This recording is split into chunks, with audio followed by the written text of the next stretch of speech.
up, monarchs? I am Divine. Thank you so much for your time, and I'm so grateful that we have a line. Welcome or welcome back to the monarchy.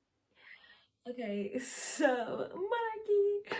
Um, so this is going to be a message from a dream that I had, and it's called "Someone is trying to take your place." Okay, we're not having that.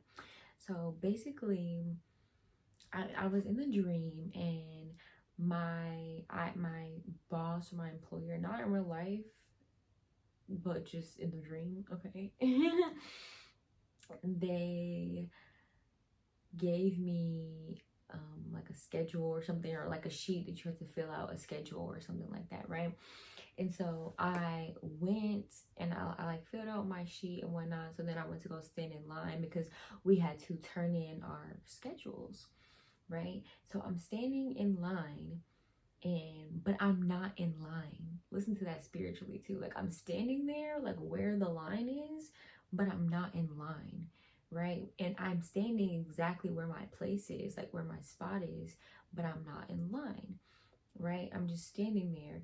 And then eventually this other woman, she comes and she gets in, because you had to like stand in the line, you had to walk up to like this table or something and then put your schedule in your particular spot, right? Because there was like a place for your schedule, right? Listen to this spiritually. And so I went, I was standing there, and the woman came up, another woman, she came up and she got in front of me, and then she put her schedule down before me, right? So then right before,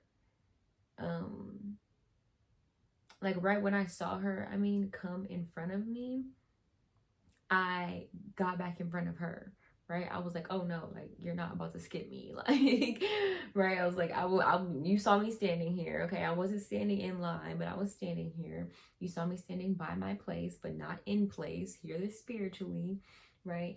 And this little piece of my hair is what's making me mad. Okay, anyways, I'm getting distracted. My bad, y'all. So she gets in front of me, and then right when I notice that, I get back in front of her, and then I take my schedule, and she had already put hers down, so I scooted hers over, right? And then I put mine in my rightful place, like where mine would have been if I would have actually been in line and gotten in line and went up after the lady in front of me. And the lady that was in front of me, she scooted hers over a little bit too, so that I could put my schedule in the place where it was supposed to go, right? In the right place. Okay. And so this is what the Lord is saying.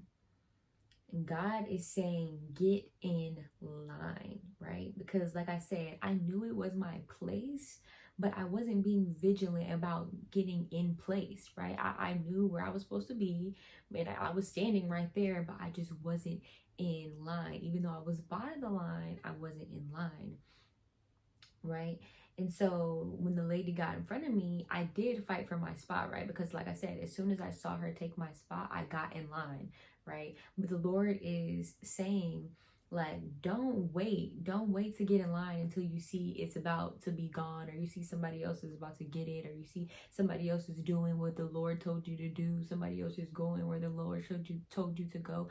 The Lord's like, don't wait for somebody else to almost take what's yours or take your spot, right? For you to, for it to light a fire under you. Like it should light a fire under you simply because the Lord told you it was yours, right? And so the Lord was also saying, like, take what is rightfully yours. You have to be vigilant and paying attention. Don't be so arrogant where, like, that God has promised you something. So you just feel like, oh, like how I was there, I was standing by the line, but I didn't get in line. I didn't get into where my spot was because I already knew it was my place, right? I was like, oh yeah, that's my spot. I can just stand here and do my own thing, right? And not have to worry about anything, when no, that wasn't the case, right? Somebody came up and almost took my spot because I'm sitting here acting arrogant like it was just a sure thing, right? And even if it is, even if you know God has promised you something and you know that it's for you, right? The idea that if something is for you, it won't pass you by is a lie. It is a lie from the pits of hell. Don't let these worldly platitudes get you caught up, okay? The promised land was for the Israelites that came out of Egypt, right?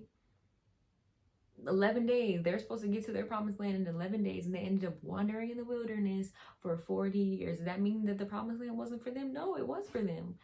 But because they weren't in line, right? They were by the line, but they weren't in line. They thought it was a sure thing. Like, oh yeah, God saved us. He rescued us. He pulled us out of slavery, right? It's a sure thing. We're about to get to this promised land, so we can start being ungrateful. We can start worshiping other gods. We can start complaining. We can start looking back and wanting to go back to where God just freed us from. And God was like, oh no, no, you're gonna die right here where you at.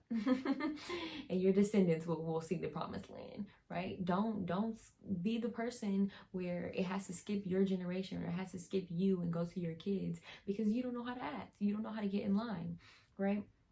And so the Lord is also saying, don't be like the foolish virgins whose lamp went out, right?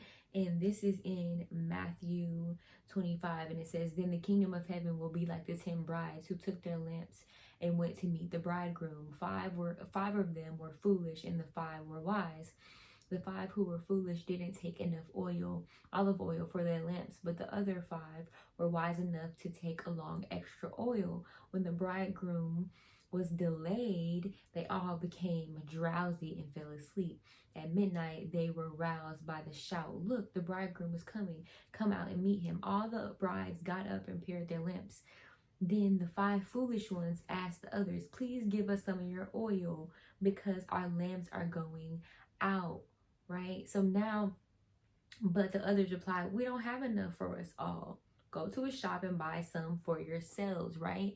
Somebody just took their spot, right? Because God knew, okay, only 5 of them are going to go in, right? It's 10 of them, only 5 of them are going to go in. Don't let somebody take your spot, right? Only 5 of them got to go in because they were in line, right? The other 5, all 10 of them were by the line. All 10 of them were waiting right there. But only 5 of them were actually in line. Only 5 of them were actually paying attention. Only 5 of them were actually ready so that they didn't have to get ready. Only 5 of them had thought ahead. Only 5 of them were vigilant, right? And so the Lord is saying, don't get caught slipping. Don't get caught slipping and let somebody take your spot, okay? You've been waiting for this. You've been preparing for this, okay? But while they were gone to buy oil, the bridegroom came. Then those who were ready went in with him to the marriage feast, and the door was locked. So this could be regarding your spouses too, right? Kingdom spouses, kingdom marriages, God-ordained marriages, whatever you like to call it, okay? Later, when the other 5 bridesmaids returned, they stood outside calling, Lord, Lord, open the door for us. But he called back, believe me, I don't know you. So you too must keep watch, for you do not know the day or hour of my return. Exactly. Okay? So listen, and when I was standing in this line, I didn't know when, like, obviously I knew that the person ahead of me was going to be going, right? But I didn't know the time, right? I didn't know how fast the line was going to move. I just knew that I was standing there and that when I got to the front, I was supposed to put my schedule down, right? And again, my schedule, right? The Lord is saying there's a time here. There's something about time here. Something about Kairos timing, okay? Something about timing, something about a schedule. Something about that's supposed to come to pass in a certain time. And if you are not in line, you are going to miss it and somebody else is going to get it because they actually got in line. They weren't just by the line. They weren't complacent in the fact that they knew they had a place in line, right? They actually got in line, they stood in line, and they had everything that they need for their scheduled time, okay? And that is going to be you because we're not letting nobody take our spot. Okay, we not being caught slipping. We are not no foolish virgins. Okay, we are the wise virgins. Okay. So I hope this helps. I hope this heals. Don't forget to like, comment, share, subscribe. Hit the bell button if you want to know when I post more. And I will be back. Deuces.